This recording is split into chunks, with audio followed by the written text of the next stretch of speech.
If your diced veggies look random and your toppings feel uneven in every bite, this is the next step. In this precision lesson, we're going down to 1/8 inch matchsticks and tiny cubes so everything looks clean and cooks predictably. We'll use potatoes because they're perfect for practice.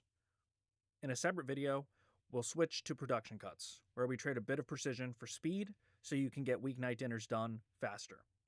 Remember, this is a precision cut, so we're chasing control, not speed. Start the same way every time. If it rolls, make it flat. Slice a thin strip off one side and flip it down. Now the potato grips the board instead of sliding around. You can break down the potato into small manageable chunks to make the next few steps easier. Now we build the shape in layers. Cut long slabs, about 1/8 of an inch thick. For precision cuts, the only thing that matters is that they all match. Cut straight down to make long matchsticks, the same width as your slabs, about 1/8 of an inch. This is your Julienne. To get Brunoise, you're just continuing the pattern.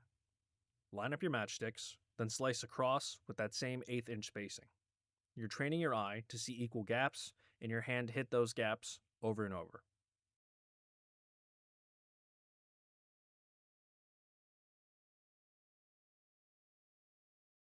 One little trick is to take one stick, turn it sideways, and use it as your ruler so you can see exactly how big each final cut should be. Keep a matchstick nearby, or take a look at the back of your chef knife as a quick size guide. Aim to match that thickness each time. Most precision cuts can be broken down into the same pattern: slabs, sticks, then cubes. Now go grab a potato and run this a few times. You'll feel your control jump fast.